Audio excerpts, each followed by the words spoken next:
안녕하세요. 창세기 26장 34절에서 27장 17절까지의 말씀 함께 보시겠습니다. 오늘은 하나님의 약속과 인간의 방식이라는 제목으로 말씀 나눕니다. 오늘 말씀은 한 가정에서 일어난 사건을 통해서 하나님의 약속과 인간의 방식이 어떻게 충돌하는지를 보여주고 있습니다. 에서는 자신의 선택을 통해서 하나님과의 언약을 가볍게 여기고 어겨버립니다. 그리고 이어지는 장면에서는 이삭과 리브가 그리고 야곱이 하나님의 뜻을 알고 있음에도 불구하고 그것을 기다리지 못하고 교묘히 인간적인 방법으로 이루려는 모습을 보이게 됩니다. 이 본문은 단순히 누가 옳고 그른가를 판단하는 이야기가 아니라 하나님 앞에서 우리는 어떤 태도로 살아가야 하는가를 묻는 말씀이 아닐까 생각해 봅니다. 하나님은 반드시 약속을 이루시는 분입니다. 하지만 우리는 그 과정 속에서 믿음으로 반응할 것인지 아니면 우리의 방식을 개입할 것인지를 선택하게 됩니다. 네, 이러한 내용 오늘 말씀 함께 살펴보시겠습니다. 먼저 26장 34절에서 35절에서 에서는 햇사람의 딸들과 결혼합니다. 이 장면은 단순한 혼인의 문제가 아니죠. 하나님과의 언약을 어떻게 그가 여기고 있는지를 보여주는 중요한 사건입니다. 에서는 하나님의 뜻을 전혀 개의치 않죠. 하나님에 대한 생각 자체가 없습니다. 아브라함은 이삭을 위해 가나안 여인과 결혼하지 않도록 매우 신중하게 준비했고 이삭 또한 그 흐름 속에서 언약의 가정을 이어왔습니다. 그런데 여기에서 에서는 이러한 신앙의 흐름을 전혀 고려하지 않습니다. 그저 자신의 욕망과 자신의 안목과 자신의 선택을 따릅니다. 이삭은 하나님을 부정한다라고 말하고 있진 않지만 삶의 중요한 결정에서 하나님을 전혀 고려하지 않는 모습을 보입니다. 그것이 어쩌면 그렇게 말하고 있는 것과 다름없다라고 우리는 생각하게 됩니다. 그리고 그 결과는 분명하게 나타나죠. 이 선택은 그의 부모 이삭과 리브가에게 큰 근심이 됩니다. 그리고 이는 단순한 감정적인 문제가 아니라 하나님의 약속이 흔들릴 수 있다는 영적인 긴장을 의미하는 겁니다.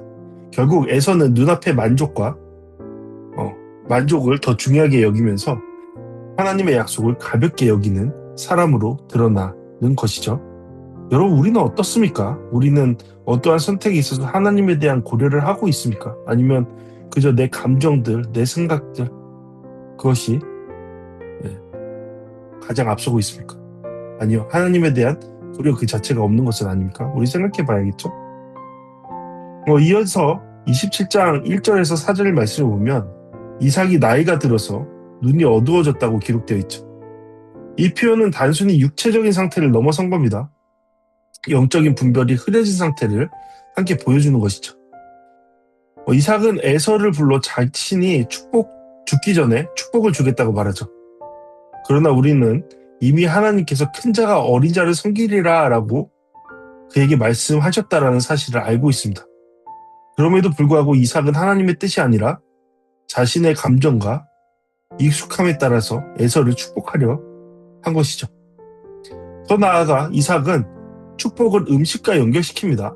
에서가 사냥을 해서 별미를 만들어 오면 축복하겠다라는 겁니다.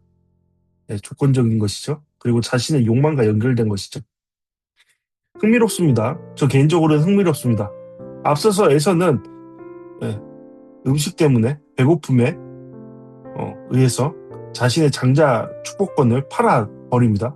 그리고 여기에서는 그의 아버지 이삭이 별미를 통해 그 축복을 전달해준다고 말하고 있습니다. 이 장면은 하나님의 축복이 은혜가 아니라 어떤 조건을 통해 얻어지는 것처럼 왜곡되는 모습을 보여주고 있죠. 결국 이삭은 하나님의 뜻보다 자신의 방식으로 자신의 생각으로 축복을 전달하려는 모습을 드러내고 있습니다. 그런데 여러분, 이 축복은 누구를 통해서 나타나는 것이죠? 이어져 가는 것이죠? 이 축복의 주체는 누구시죠? 이 축복의 주인은 누구십니까? 네, 하나님이십니다. 그걸 우리는 기억해야 합니다. 이 장면을 들은 리브가는 그만의 행동을 이행해 가죠. 리브가는 하나님의 뜻을 모르는 사람이 아니었습니다. 오히려 야곱이 택감받았다는 사실을 알고 있던 사람이었습니다. 그러나 문제는 리브가가 하나님의 약속을 믿으면서도 그 약속이 이루어지는 방식을 하나님의 뜻대로, 하나님의 방법대로, 하나님께서 움직이시는 대로 기다리지 못했다라는 데 있습니다. 그래서 리브가는 자신의 방법으로 개입하기 시작하죠. 야곱에게 내가 시키는 대로 하라라고 말하면서 자신만의 계획, 묘책, 계략을 세웁니다.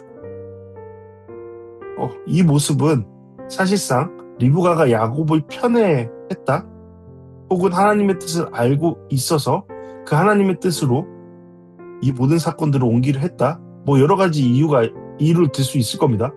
하지만 여기에서 가장 중요한 이유를 들자면 리브가가 하나님보다 높이 서 있기 때문이었다라는 것을 우리는 생각해야 합니다. 네, 리브가의 이러한 모습은 하나님을 신뢰하는 태도라기보다는 자신 스스로 이 모든 상황을 통제하려는 인간적인 반응이다라고 볼 수 있습니다. 네, 우리와 닮았죠? 교묘합니다. 믿음과 조급함이 함께 있을 때 사람은 하나님의 일을 하나님의 방식이 아니라 자기 방식으로 바꾸어 버리게 되는 것이죠. 네, 우리가 하는 그 행위들. 네. 야곱 역시 이 계획에 대해서 망설입니다. 그렇죠? 망설이죠. 하지만 그의 고민은 죄의 옳고 그름에 있는 것이 아니었습니다. 결과에 대한 두려움이었죠. 욕망은 있으나 그 욕망이 이렇게 저렇게 틀어질까봐, 그래서 그 욕망으로 인해서 화가 자신에게 임할까봐, 그런 어쩌면은 굉장히 욕망은 가득한데 겁은 많은 그런 모습들. 네, 우리의 현대어로 말하면 찌질한 모습을 그가 보여주는 것이죠. 야곱은 속이는 것이 잘못되었기 때문에 주저하는 것이 아니었습니다. 들켜서 저주를 받을까봐 두려워했던 것이죠. 네, 이 모습 우리와 참 많이 닮아있죠. 우리는 죄 자체보다도 그 결과를 더 두려워하는 경우가 많죠. 이것이 옳고 그르다, 하나님께서 보시기에 이것이 악하다, 선하다를 판단하고 움직이기보다는 그에 따른 결과에 대해서 생각하고 짐작하고 움직이는 경우가 많습니다. 그럴 때 리브가는 더 나아가 그 저주는 내가 받겠다, 내가 대신 모든 것을 감수하겠다라고 말하면서 야곱을 설득합니다. 네. 이 말은 죄의 무게를 가볍게 여기는 것이죠. 결과를 스스로 감당하고 있다고 생각하는 것 자체가 사실상 그의 착각이죠. 네, 우리 잘 알고 있잖아요. 앞으로 이어지는 말씀을 통해 확인할 것인데, 이 결과가, 이 선택이 앞으로 야곱에게 어떠한 결과를 가져올지 우리는 보게 될 겁니다. 그리고 그 자리에, 그런 결과를 받아들이는 야곱의 자리에 리브가는 없습니다. 네. 자신의 능력 밖의 일이기 때문이죠. 결국 야곱은 리브가의 말에 따라서 그렇게 행하죠. 리브가는 음식을 준비하고 에서의 옷을 입히며 속임수를 완성합니다. 이 장면에서 우리는 매우 중요한 사실을 보게 되죠. 하나님의 뜻을 알고 있는 사람들이 하나님 없이 그 뜻을 이루려 하는 것입니다. 이것이 바로 신앙의 가장 위험한 모습입니다. 앞에서 에서는 노골적으로 하나님의 뜻을 거부했으나 여기에서는 뭔가 그 뜻에 따라 움직이는 것 같으면서도 그 뜻에 따라 움직이지 않는 그런 모습을 취하는 것이죠. 이것이 더 위험한 모습이다 라고 생각합니다. 겉으로는 하나님의 약속을 이루려는 것처럼 보이지만 실제로는 인간적인 방법과 계산이 중심되어 버린 상태입니다. 여러분, 이 장면 너무 씁쓸하지 않습니까? 에서 또한 리브가의 아들이었습니다. 그런데 앞서서 에서가 그의 부모 이삭과 리브가의 근심거리였다면, 그것을 완전히 겉으로 드러내는 그러한 근심, 슬픔이었다면, 이제 리브가는 감추어진 슬픔으로 에서에게 나타나는 것입니다. 네. 이러한 슬픔이 하나님의 뜻을 올바로 따르지 않는 이 가정 안에 전개되어 나타나는 것입니다. 여러분, 오늘 말씀을 통해 무엇을 발견하십니까? 무엇을 생각하십니까? 우리는 이 말씀을 통해 먼저 내가 하나님을 믿는다고 말하면서도 실제 삶의 선택에서는 하나님을 제어하고 있지 않은지를 돌아봐야 합니다.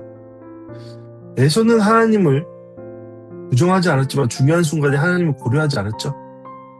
우리의 믿음도 마찬가지로 선택의 순간에 드러나게 되는 겁니다. 또한 우리는 하나님의 뜻을 알고 있으면서도 그것을 기다리지 못하고 앞서가고 있지 않은지 생각해 봐야겠죠. 리브가는 하나님의 약속을 알았지만 조급함 때문에 자신의 방법을 선택했습니다. 네, 야곱도 마찬가지였죠. 네, 자신의 욕망이 앞서서 하나님의 뜻을 뭔가 이루려 했던 것입니다.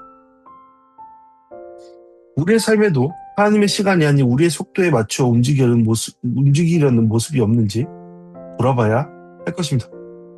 마지막으로 우리는 결과만을 중요하게 여기고 과정에서 하나님을 놓치고 있지 않은지 점검해 봐야 합니다. 야곱은 축복이라는 결과를 원했지만 그 과정이 정직하지 않았죠. 네, 여기서 단순히 정직만 이야기할 필요는 없을 것 같습니다.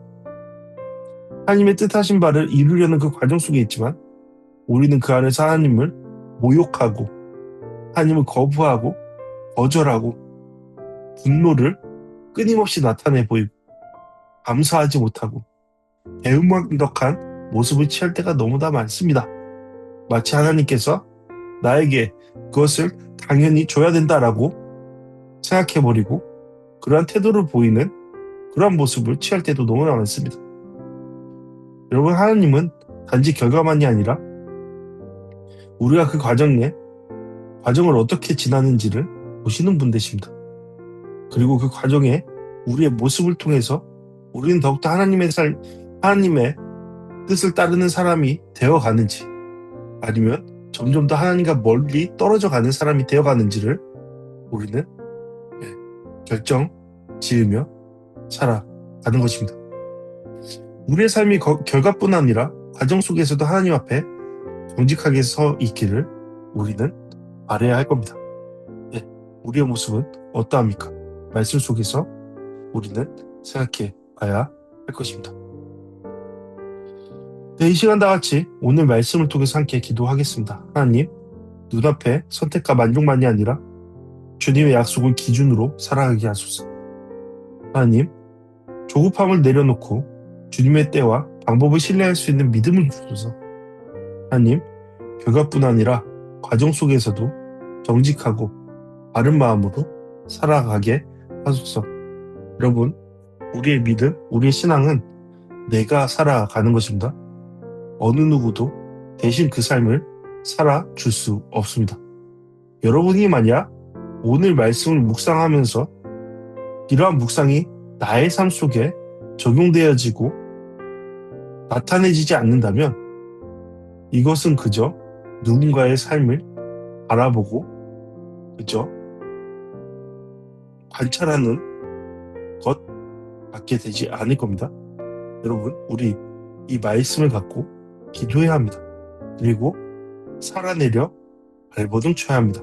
앞에서 이삭이 생명의 샘물을 찾기 위해 그 우물을 하는 노력, 땀과 시간을 보냈던 것처럼 우리 스스로 그러한 시간을 보내야 합니다. 네, 우리의 기도와 우리의 말씀 묵상이 그러기 바랍니다. 네, 이 시간 다 같이 함께 기도하시겠습니다.